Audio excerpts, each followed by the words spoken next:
Oke, kita jumpa lagi. Kali ini kita akan membahas terkait dengan pajak penjualan barang mewah. Jadi kalau waktu kita ngomongin karakteristik PPN, ada salah satu dari karakteristik PPN itu yang menunjukkan bahwasanya PPN merupakan pajak objektif dan oleh karenanya menimbulkan dampak regresif gitu loh. Salah satu dampaknya adalah karena dikenakannya itu terhadap objek dengan tarif yang sama, bisa jadi si kaya dan si miskin gitu ya, si kaya atau si miskin berpenghasilan rendah ataupun berpenghasilan tinggi mengkonsumsi objek yang sama, maka akan dikenakan beban pajak yang sama. Nah, dengan demikian kan akan menimbulkan ketimpangan. Nah, sehingga karena ada beberapa objek-objek gitu ya yang dikonsumsi oleh masyarakat yang kaya saja, yang miskin itu nggak begitu perlu gitu ya. Maka bagi mereka akan dikenakan pajak tambahan berupa pajak penjualan barang mewah. Ini dasar hukumnya yang berlaku sampai dengan sekarang. Adapun terkait dengan PMK nomor 86 PMK PP nomor 22 tahun 2014 sudah direvisi namun belum diberlakukan. Nanti berlakunya mulai tahun 2021, jadi saya skip aja nilai dasar hukumnya. Kemudian apa yang dimaksud dengan BKP tergolong mewah? Ya dia adalah barang bukan kebutuhan pokok. Jadi orang tanpa ini pun tidak akan meninggal. Hanya dikonsumsi oleh masyarakat tertentu. Pada umumnya dikonsumsi oleh masyarakat yang berpenghasilan tinggi. Dan barang ini dikonsumsi gitu ya, untuk menunjukkan status. Mengapa perlu? Karena keseimbangan pembebanan pajak antara konsumen yang berpenghasilan rendah dan konsumen yang berpenghasilan tinggi supaya apa? Mengurangi dampak regresif dari PPN. Kalau menghilangkan agak susah, tapi kalau mengurangi bisa.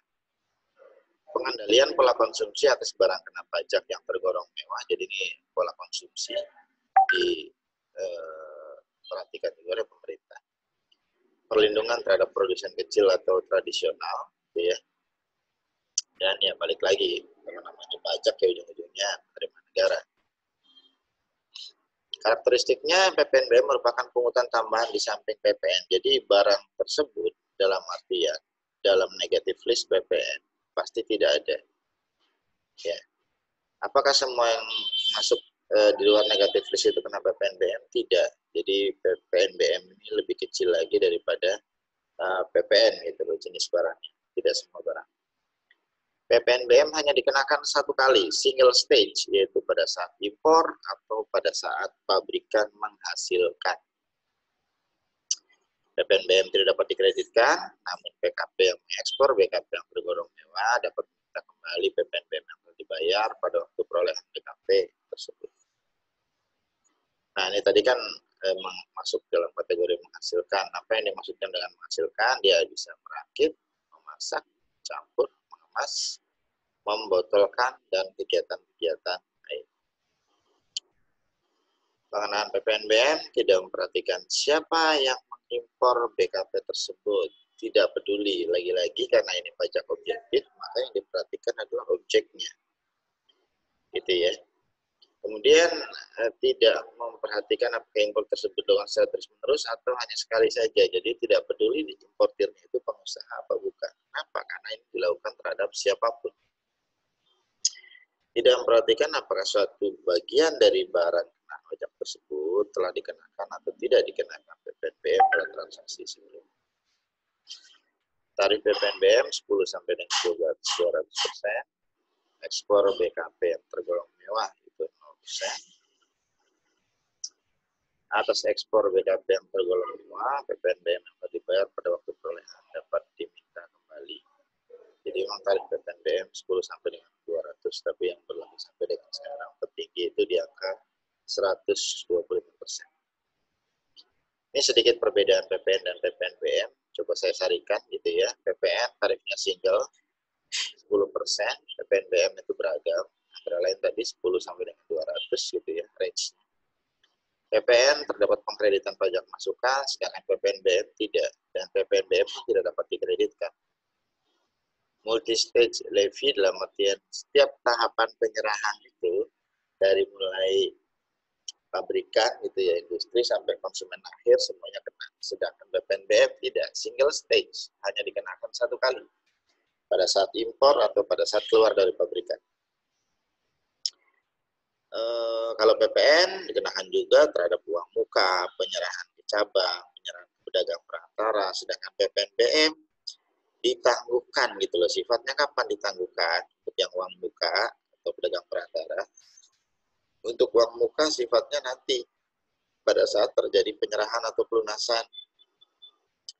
Untuk penyerahan cabang nanti pada saat cabangnya itu menjual. Untuk penyerahan ke pedagang perantara nanti pada saat perantaranya tersebut menjual. Oke ya. Kemudian setiap BKP yang dikenakan PPNBM pasti dikenakan PPN, sudah pasti. Ya kan? Pasti. Namun demikian, setiap BKP yang dikenakan PPN belum tentu dikenakan PPNBM.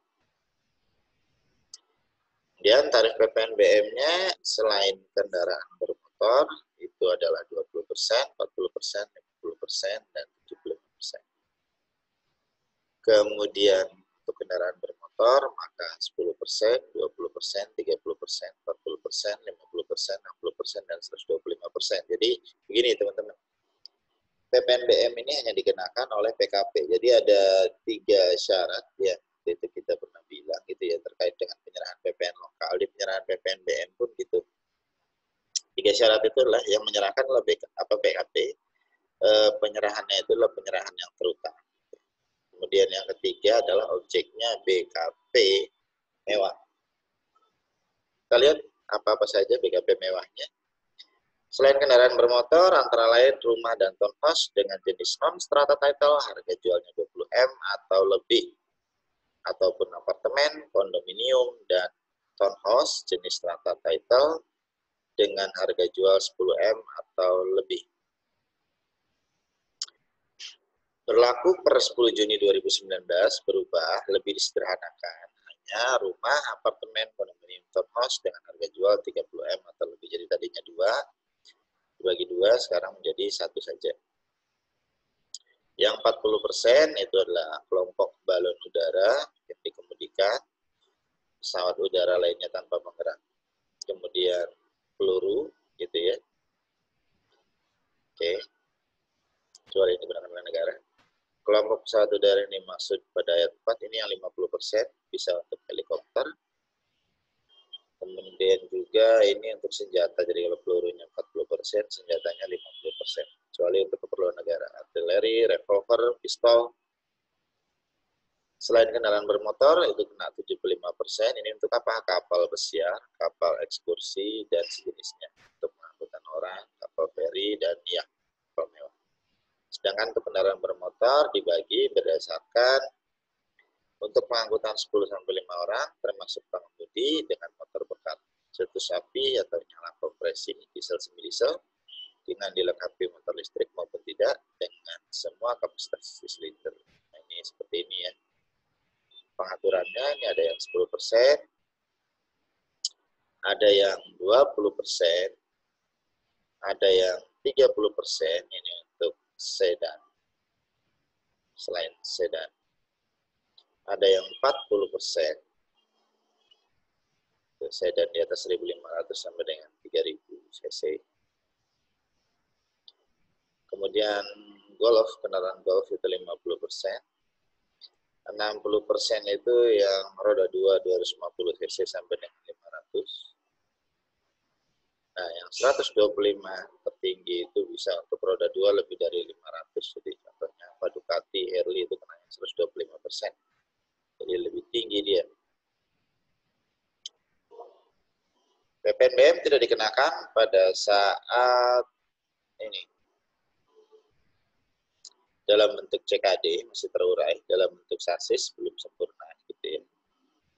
Untuk angkutan barang itu tidak dikenakan. Kendaraan roda 2 dengan kapasitas isi silinder sampai dengan 250 cc. Kendaraan bermotor untuk pengangkutan 16 orang atau lebih termasuk pengemudi. Sedangkan yang dibebaskan ini kan tidak dikenakan, kalau tidak dikenakan dikecualikan. Jadi sedangkan yang dibebaskan adalah sebenarnya kena, tapi ada fasilitas tertentu. Antara lain apa?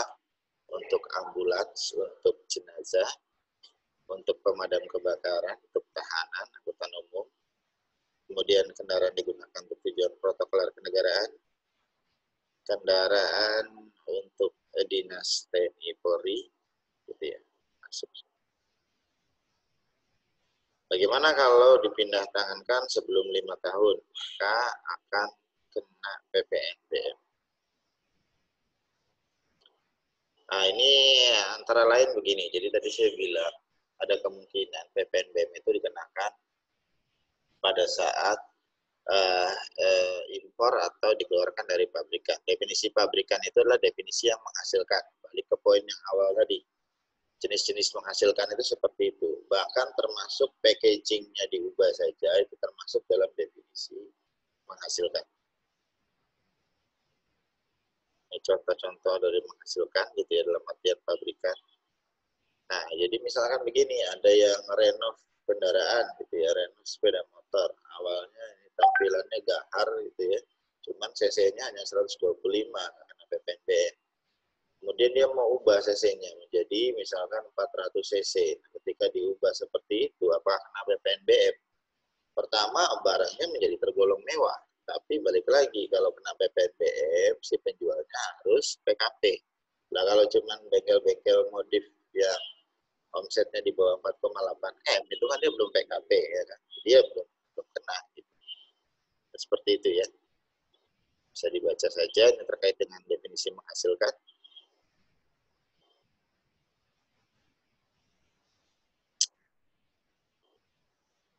Harga jual pabrikan, maka DPP, PPN, dan PPNBM tidak termasuk PPN, tidak termasuk PPNBM, tidak termasuk potongan harga. Jadi tidak termasuk potongan harga ya, diskon itu tidak termasuk.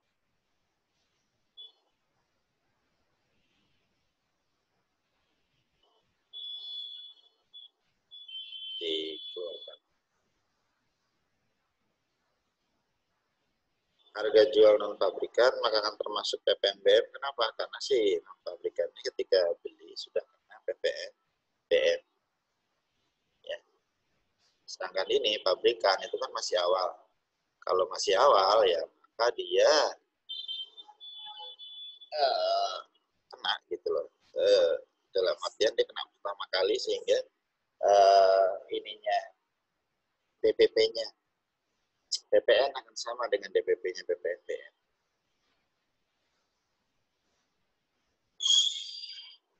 Kalau impor maka dia DPP PPN dan PPNBM sama dengan impor, tidak termasuk PPN, tidak termasuk PPNBM.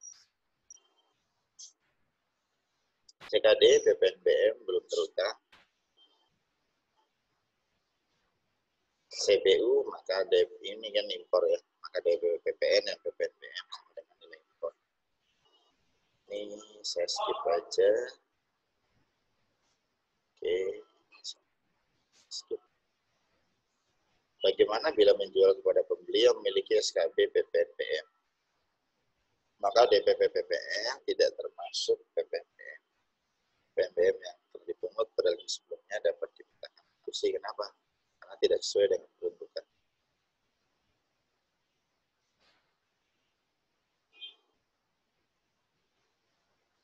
Ini kalau menjual kepada pembeli yang memiliki SKB, maka bisa restitusi. Contohnya Pak importir gitu ya, udah impor sedan, udah bayar PPNBM duluan. Namun demikian nggak laku-laku sehingga Pak dia jual kepada taksi. Taksi itu kan angkutan umum, tidak kena PPNBM. Ketika dia jual kepada taksi gitu ya, yang mendapatkan fasilitas bebaskan, maka si perusahaan jual ini bisa restitusi. Faktur pajak, oke, persiapin dulu.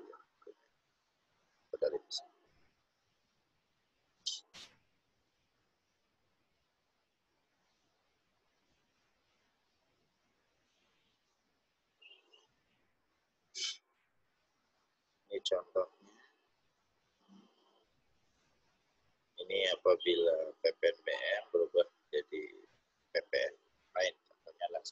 bakar 300 cc, kemudian di diff lah dia jadi 1000 cc. Jadi sudah kena PPNBM yang pertama, dia kena PPNBM yang lain.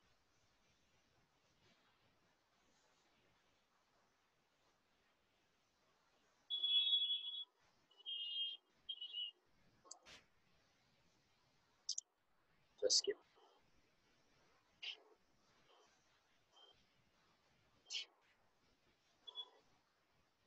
Contohnya bisa dipelajari saja. Oke.